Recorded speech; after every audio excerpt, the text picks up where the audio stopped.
Welcome everyone. This is Five Round MMA. My name is Alex Ramirez, alongside my co-host Albert Cito. I want to thank you for joining us this Wednesday Championship Conversation. This week we have Fighters Rep CEO President George Francis. George talks about his upcoming fight card on January 13th. Fighters Rep 2, live from San Bernardino, California.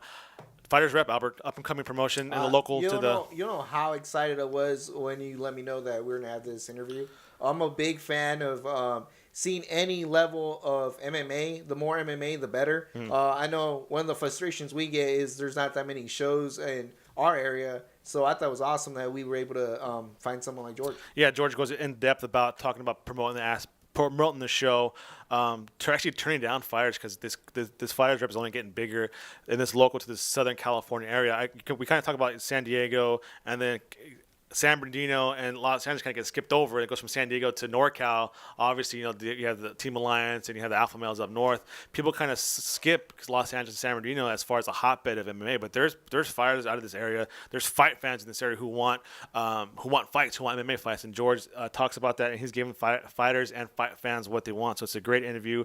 And make sure to catch Fighters Rep January 13th in San Bernardino, and also visit fightersrep.com to get more information if you want to send one of your fighters or you want to sponsor the show. That's fightersrep.com. So I hope you all enjoy this interview with George. It's great.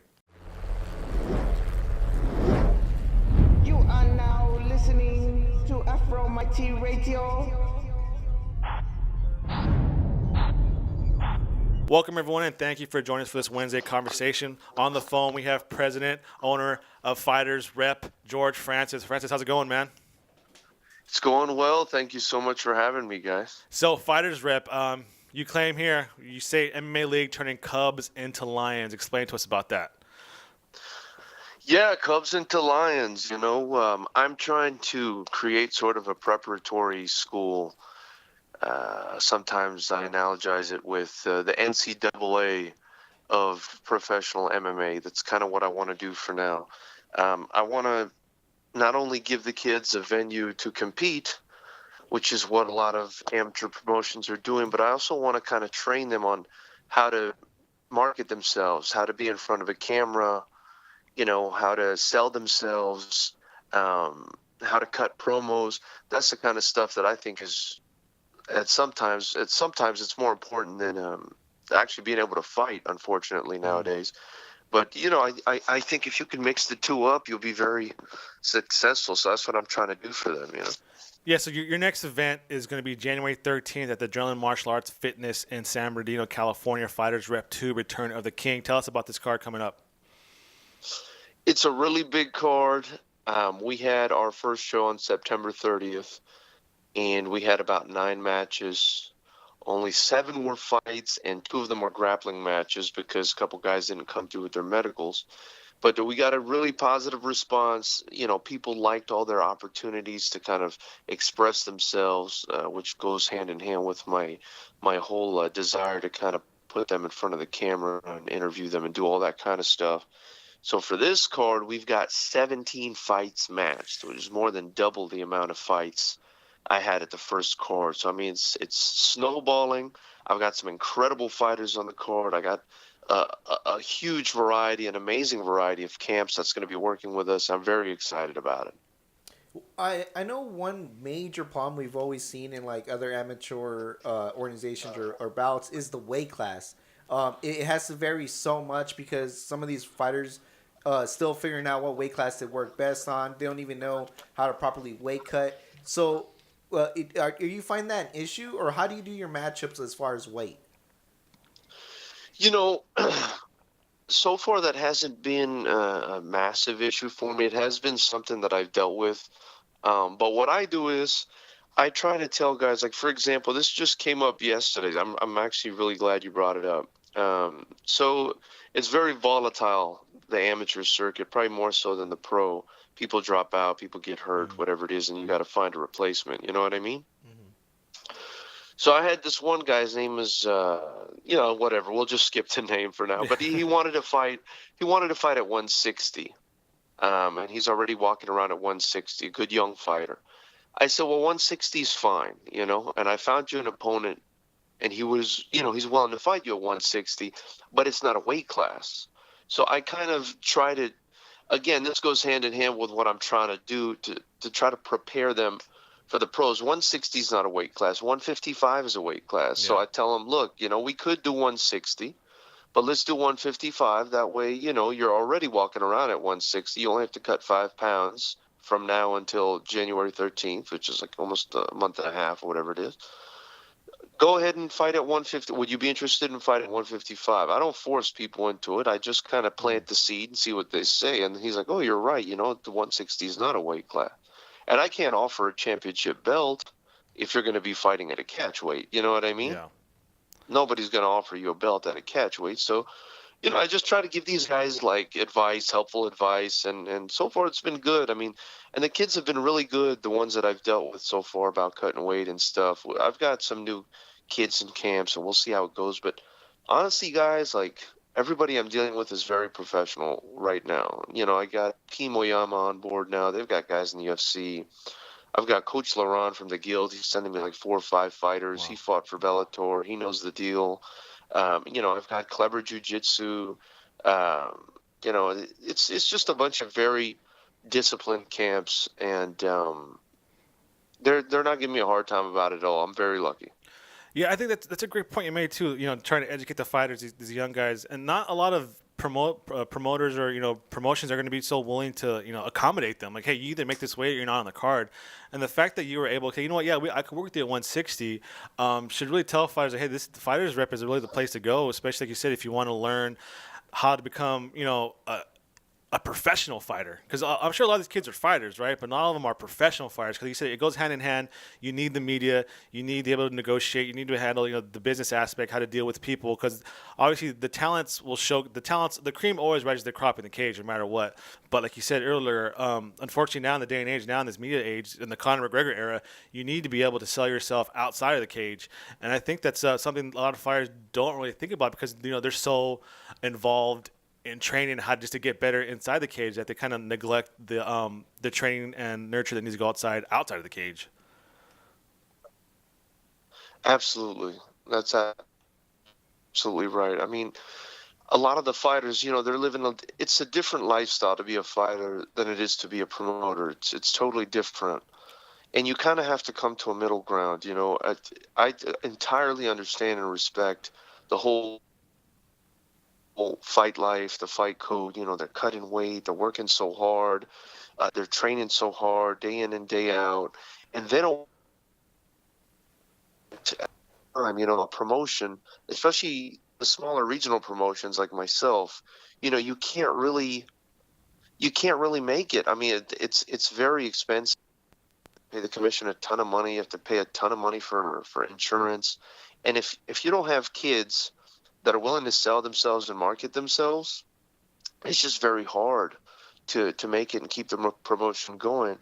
At the same time, I mean, no matter what level you're on as a fighter, if you can't sell yourself, even if you're in the UFC, I mean, who's going to want you? You're no good to anybody. And that's just the honest truth. I mean, it's entertainment at the end of the day. It's fighting, but it's entertainment. You need to be able to sell yourself to people, whether you're a trash talk. Now, I'm not saying – a lot of people say, okay, by selling yourself, you have to talk trash. No, I disagree with that. And a prime example of that is a guy like Francis Ngannou from last night. I mean, look at the guy. He's not going around talking trash. He's just going around devastating people. Yeah. You know what I mean? Or an incredibly tough guy like Justin Gaethje and Eddie Alvarez. You don't got to talk trash. I think there are several ways to sell yourself without talking trash. Maybe you're the strong, silent type. That's going to resonate with people. Maybe you're awkward as hell. That's going to resonate with people. You know what I'm saying? Everybody's got a quality. I just want to put them in front of a camera and a microphone and allow them to express it to people. And a lot of people are not giving these fighters that chance. Yeah. I kind of want to switch gears here and go as far as, if I'm a spectator and I'm a fan of MMA, what can I expect going into that January 13th card as a fan, as far as the atmosphere and location? The location's great. I do it at Adrenaline Martial Arts and Fitness. It's actually a gym. They train, MMA fighters and all kinds of stuff, and they even have weights. It's a fantastic gym, but it's almost like an arena. It's so big. I believe about, you could probably fit 800 to 1,000 people in this place comfortably, with the cage. So, I mean, it's very big, it's air conditioned, but it has a fight vibe. You know what I mean? Because there are bags, there's writing on the wall, there's belts on the wall, there's posters. It's just got this vibe that a fight's going to happen here. You know, and sometimes you go to these shows and they're at a hotel lobby or they're at a warehouse or something like that, or a conference center, and that's all fine and good. But you're sitting there and you feel like somebody's going to serve you a glass of champagne because it just doesn't feel like, you know what I mean? It doesn't feel like people fight here. Yeah. So you could expect definitely a big, raucous crowd. We had over 500 people show up for the last one. We have double the amount of fights on this one. People were invested in their guys, screaming, you know, at the top of their lungs. It was really exciting. We had Chris Lieben as a guest referee. Oh, wow. Camo, we were fortunate enough to have him. Camo sent him. It was just an awesome night of fights. The fights were great. I have an open bar, or rather not an open bar, but I do have a bar for the adults. I have food, you know, so, you know, people really get out to enjoy themselves.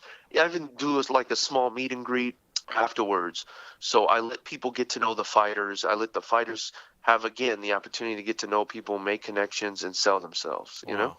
And it's going to be a really fun event. I have a great DJ. I'm going to have some live entertainment during the intermission, and it's going to be awesome. Yeah, I think, too, people kind of forget. Like, obviously, San Diego has a big fight scene, and then we all know, everybody knows about the stuff up north, you know, from Stockton up. But I think kind of the Los Angeles, San Bernardino County area gets a little bit overlooked when it comes to the thirst of fighter fans out here, and for established camps as well. And it's kind of cool that you're actually showcasing the local fighters here and having events in this area, because I think the fans here are deserving of, you know, of top quality events. Oh, man, Alex, Albert, they're chomping at the bit. They're chomping at the bit. I'm telling you, I'm at the point where I have 17 fights, and perhaps it's due to my, you know, approach, or maybe they just really enjoyed the first event or whatever it is. I'm turning people away. Wow. Like all day long. People are still hitting me up. Can I fight on the card? Can I fight on the card? I tell them, I'm sorry. I'm at 17 fights. I don't want to compromise the integrity of the show by putting too many fights on, because I think that's overkill. But I'm sorry, I can't. And not only are the fighters extremely excited to fight, the camps are extremely excited about it. The fans are extremely excited about it. People are always, you know, inboxing me and messaging me and asking me when the fights are happening. And not just friends and family, but just random strangers I don't even know about. And, you know, especially in the Inland Empire, I mean, it seems like there seems to be a huge need in the Inland Empire for this. You know, again, over 500 people showed up for our first show. We only had 7 fights matched. That's insane.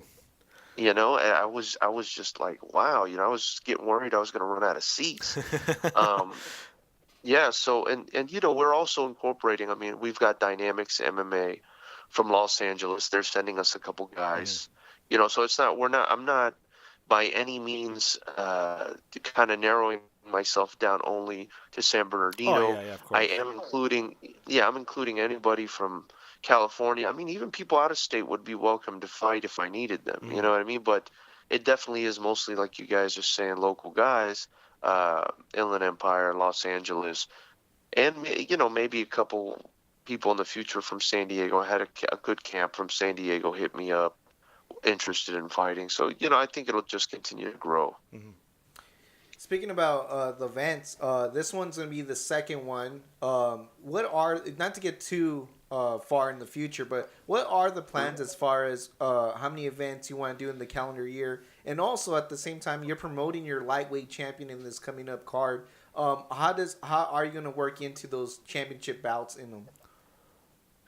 Well, so my lightweight champion, I put him on the poster because obviously, you know, I want to do my best to promote my fighters, especially the ones that I feel like are extremely talented.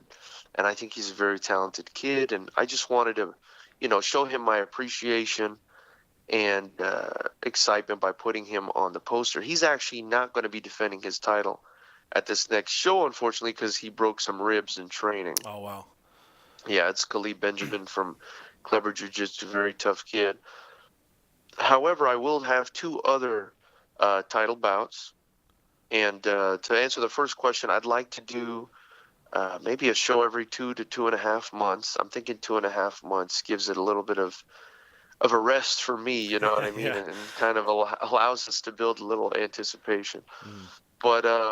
But yeah, like I have 2 title fights on the next show, a flyweight and a featherweight title fight against 2, involving 4 fighters that are really, really talented. And I wanted to make a female 145-pound title bout for Brittany Victoria Grizel. It's still open if there are any women out there that would be willing to fight her. She's 5-1. I believe she's best in the state, according to Camo. And so that's what I wanted to do. And, the way I incorporate the title fights is I'd like to have maybe 2 or 3 for each event. Mhm. You know what I mean? Well, yeah, obviously, like we said here, the it's there. The fighters are there now. It's just kind of getting, like you said, building the cars, anticipation there. But yeah, I see this as only growing here from here on in. So Fighters Rep 2, Return of the King. George, I want to thank you very much. If people want more information, visit FightersRep.com. You're also on Instagram at FightersRep. As far if you want to come and sponsor the event, because this is only growing, you have a tab there for Contact Fighters Rep for any type of sponsorship, correct? If they want to get a hold of maybe putting up a banner in the gym, contacting you on the website, is FightersRep.com the best place to go? Absolutely. They can go to FightersRep.com. They can go to FightersRep on Facebook or Instagram or Twitter and message me. We're always looking for more sponsorship. I come out of pocket for these kids, and any little help is great. And we'll put your brand in front of, again, at least 500 people showed up at the last event. I've got double the amount of fights now, so you could kind of do the math. And I look forward to, growing this thing. The kids are really excited about it. The fans seem very excited about it. And I hope you guys come out to the show. I'd love to see you guys in person there and covering the show. You can count on it, George. We'll be there. Thank you very much. Fighters Rep 2, January 13th, Adrenaline Martial Arts and Fitness in San Bernardino, California. Again, George, thank you for your time. Really appreciate it. Hey, thank you, 5Round MMA. Love you guys, man. Appreciate it. Thank you. You are now listening to Afro Mighty Radio.